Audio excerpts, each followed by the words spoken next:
The Tennessee Titans finished dead last in the AFC South this season, but I think they have a great chance to win the division and make a postseason run next season. These fans deserve a great team, and they deserve a championship brought to the city. You asked for it and we delivered. It's Fan Friday, and you, the fans, chose today's topic for Point of View. Don't forget to leave a comment down below and let me know which team you think could go from worst to first next season. I think there's a real case for the Titans to make a lot of noise in 2024. There's definitely a lot that needs to go right to make it happen, but they've been taking the right steps to get back on track so far. The first step was maximizing their draft picks from last offseason. After finishing second in the division in 2022 and missing the playoffs, first-year GM Ran Carthon, I had to practice that, had his first opportunity to show why he was hired. Here's what he had to say about his approach to the draft. You know, we're always just looking to add good football players, guys that bring versatility, explosiveness to our team, guys that can score with the football and guys that can take the football away, however that comes. You know, that's what we've been tasked to do. So I don't think it's going into it with one specific area of need per se. We just need to continue to add, quality players and people to our ball club. Carthon took care of some roster needs by selecting offensive lineman Peter Skoronski in the first round after he fell a few spots below his projected draft position, and quarterback Will Levis with a 33rd overall pick, with the plan to have him sit behind Ryan Tannehill until he was ready to take over the starting role. They also picked up running back Tyjae Spears, who led the nation in touchdowns in his final college season, to round out their first three picks. After getting to see all three in their first season, I think it's safe to say they hit on all those picks despite Levis's injury issues late in the season. Maybe Levis and Spears can be the next Vince Young and Chris Johnson? I might be getting a little ahead of myself. But what these draft picks did prove is that Titans controlling owner Amy Adams Strunk made the right move in firing former general manager John Robinson during the 2022 season, which is an unusual move for an owner to make midseason. Carthon looks to have hit some home runs in his first draft, which has to give Titans fans some confidence for future roster decisions. Another big step towards getting back on track was setting themselves up for this offseason.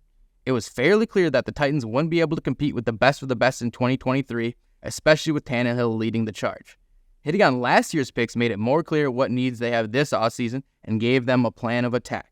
They got rid of head coach Mike Vrabel in early January and hired Brian Callahan, presumably to give Will Levis the best chance to succeed, as Callahan has worked with some of the best QBs in the league, such as Peyton Manning, Matthew Stafford, and Joe Burrow. The Titans also have the draft capital and cap space to make a quick turnaround and get back into contention. Their notable free agents include Tannehill, Derrick Henry, and Danico Autry, to name a few, and losing them would certainly hurt, but they have options to replace anyone who goes out the door.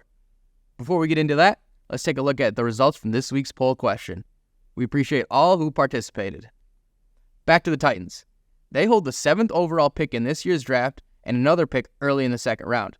They also have nearly $80 million in cap space, the second most in the NFL. With so many high-level free agents available like Chris Jones and Josh Allen, the edge rusher to be clear, they'd be foolish not to take a swing at a few of the top guys available. And this isn't just me saying random stuff. Amy Adams Strunk realizes the great position the Titans are in. This team has a bright future.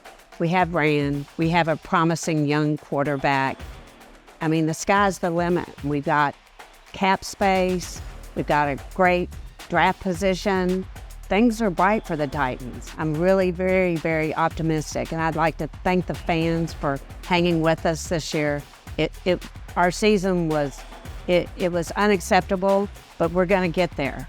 We're going to get there sooner rather than later.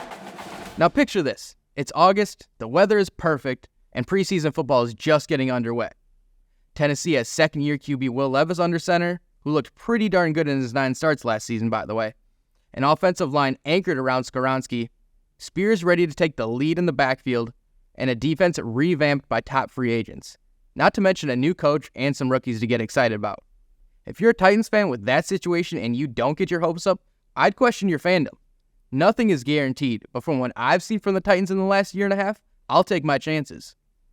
One other team in the AFC South that has a chance to upset all the Titans' plans is the Indianapolis Colts. For more on them, be sure to check out our recent point of view. Enjoy the weekend, and we hope to find you here again next week.